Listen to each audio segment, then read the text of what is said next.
Hi, I'm Dane Herman from Riverport Training Academy in East London. I want to speak to you today about the Boksburg explosion that took place, and firstly our commiserations to the families of the deceased. It was a terrible incident that took place.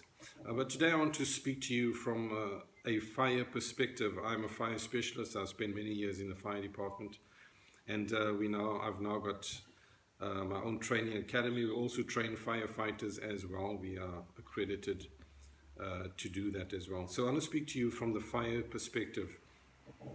Now, I've seen many videos going around on social media about the BLEVI. That was the explosion. So BLEVI is an acronym for Boiling Liquid Expanding Vapor Explosion. And from what I hear in the media is that this tanker was carrying LPG, which is liquefied petroleum gas. And what we need to understand is, excuse me, what we need to understand is the properties of the flammable substance that was transported, which is LPG. Now, this is the same LPG that you use for cooking at home, also known as propane.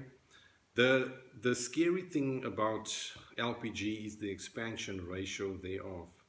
So it is stored in liquid form. So that tanker, I'm not quite sure what the size of the tanker was, but I'm assuming maybe it was like a 44,000 liter tank.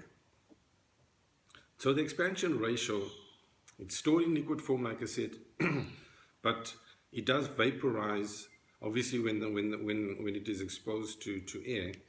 And the expansion ratio, for every liter of the liquid, it forms 270 liters of vapor.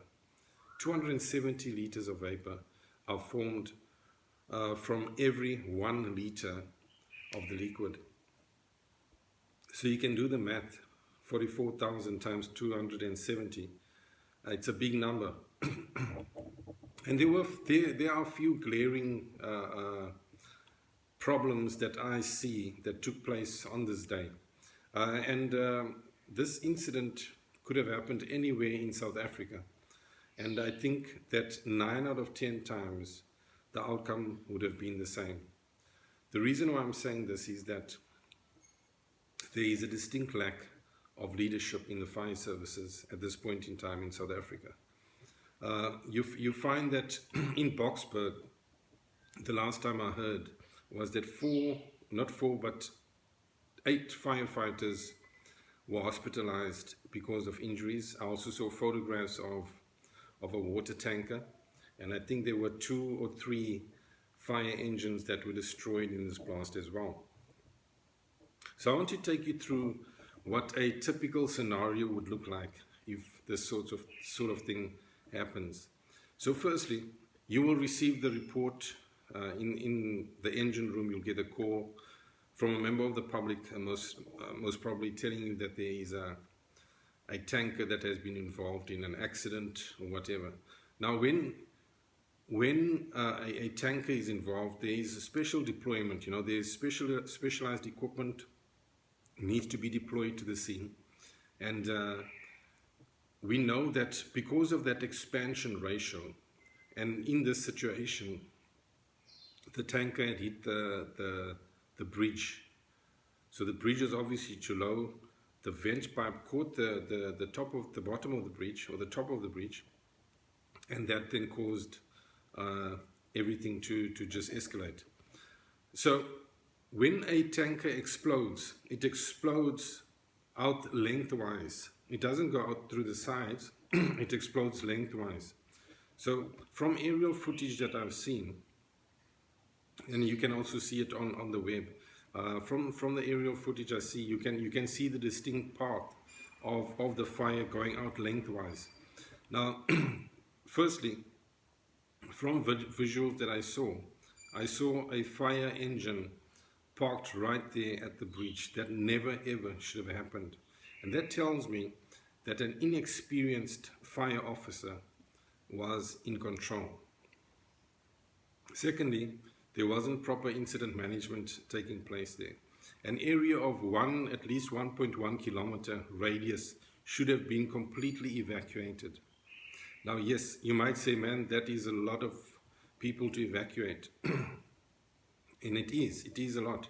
That's why we need to train for these sorts of things. And then also you must understand that this tanker was off route. And that's why in the bylaws of each municipality, they will tell you, you'll see there that tankers are not allowed to go through densely populated areas for this exact reason. So there are many things that went wrong on the day in Boksburg. Many things, and we can learn lessons from these things. And I think that this is a good case study for the current situation of the fire services in South Africa that we need to really address. Many times, people don't want to speak about the elephant in the room. And I've always said that the hand of God is on this municipality that we are based in East London. And, things like what happened in Boksburg, if it happens in East London, the outcome will be exactly the same, or maybe even worse. So, evacuation of people, premises, etc. is of utmost importance, because that blast wave, you're going to have at least 800 meters of blast wave in a situation like that there. And you can see that many houses down the streets I don't know the distances, but they were destroyed. People are said to have walked around on fire. And that is all because of the blast wave. And these days we've got the nasty habit of wanting to go close to scenes, to go and video record things on phones, excuse me, etc. And many people get caught in the crossfire in situations like this here. So this situation is very serious. And my prayer and my wish is really that the fire services in South Africa, the different municipalities, we really need to take note of what happened in Boksburg. Because this can happen anywhere in the country. Anywhere in the country this can happen. And the outcome can be the same or even worse. So, big thing with Boksburg is incident command. I think that was lacking. I don't know the fire services at all in Boksburg, but from what I can see and from my knowledge, those vehicles were way too close to that scene. They should have kept that scene cordoned off. They should have been in correspondence and working with other forces like the South African Police Services, disaster management, to evacuate the area and get that area cleared. Because you never know the time to levy. In this case, I think it was 35 minutes, they say. So they had 35 minutes from the time they arrived until the time it levied to get the people away. Very often, the best thing to do is to clear the scene, make sure that the public is safe, and let that thing levy. Because once it is levied, then you can really attack it, because very often they don't have enough water supplies. They might not have enough foam supplies either to fight that fire. And so the safety of the public is of utmost importance in a scene like this. Excuse the noise, I'm on holiday, so it's just traffic going past the house. So safety of the public is of utmost importance. We must never ever allow the public to get into the hot zone. Really, so experience is, you can't buy experience. You really cannot buy experience. And what happened in Boksburg was unfortunate. There's definitely driver error that caused the fire, the explosion, all those sorts of things. But from a fire perspective, just to let you know that big danger of LPG, if you've got LPG at home, you must be very careful how you handle your LPG. Always remember the expansion ratio, which I spoke about, was 270 to 1. So if you've got a 9 kg at home, 9 multiplied by 270, that will be the amount of vapor that will be released if your 9 kg leaks. Now say for example your 9 kg leaks at home, and you come home, you've put the light switch on, for example, that's if there's no load shedding.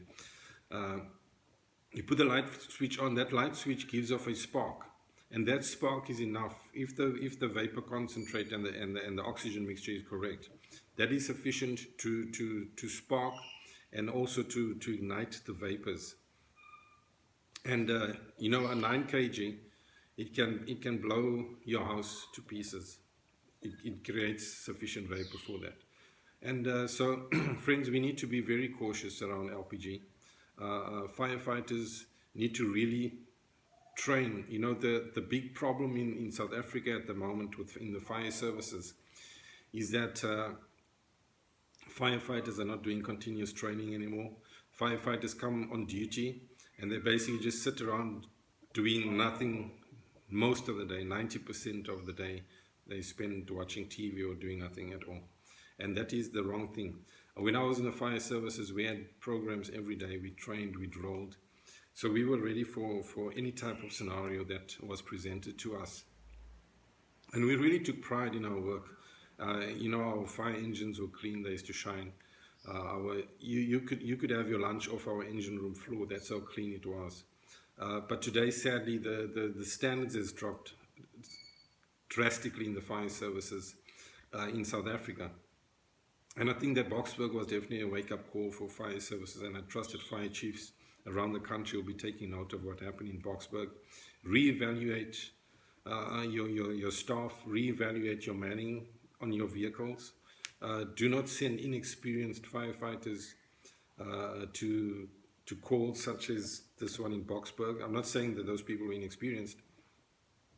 I don't know their rank, I don't know their service, but I'm just speaking in general now. This is what is happening in general, right? And make sure that you've got the proper vehicles that you send to these particular incidents. Make sure you've got sufficient water supply. If you don't have sufficient water supply, if you don't have sufficient foam to fight a fire, like which took place in Boksburg, then rather don't even initiate the fire attack until after the Blevy. But the public safety is of utmost importance. In this situation, like I said, an area of at least 1.1 or 1.2 kilometers radius should have been evacuated completely.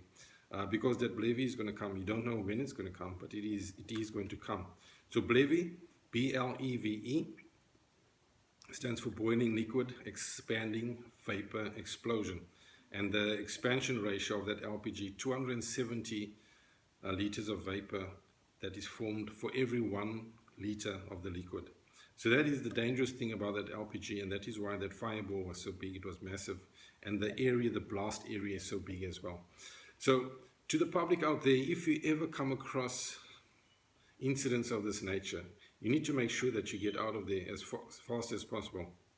It's not the time to try and take videos and to take photographs, because you can be caught in that blast wave, and that can be the end of your life. So it's a very serious thing. Fire is a serious thing. Fire doesn't discriminate. That's the one thing about fire you must know. Fire does not discriminate. And we need to make sure that we know how to fight fire. You know, you train your staff. If you've got a business, train your staff in firefighting. Understand your risk, do your risk assessments, make sure your staff is trained. Firefighters, go to work every day. Go and do your drills. Go and do your drill and training and all those sorts of things. And so that you can be ready for any scenario. I trust that you found value in this video. Once again, commiserations and our deepest sympathies to all the families in Boksburg that were affected by this terrible blast. And we just pray for God's shalom, His peace, to rest upon you.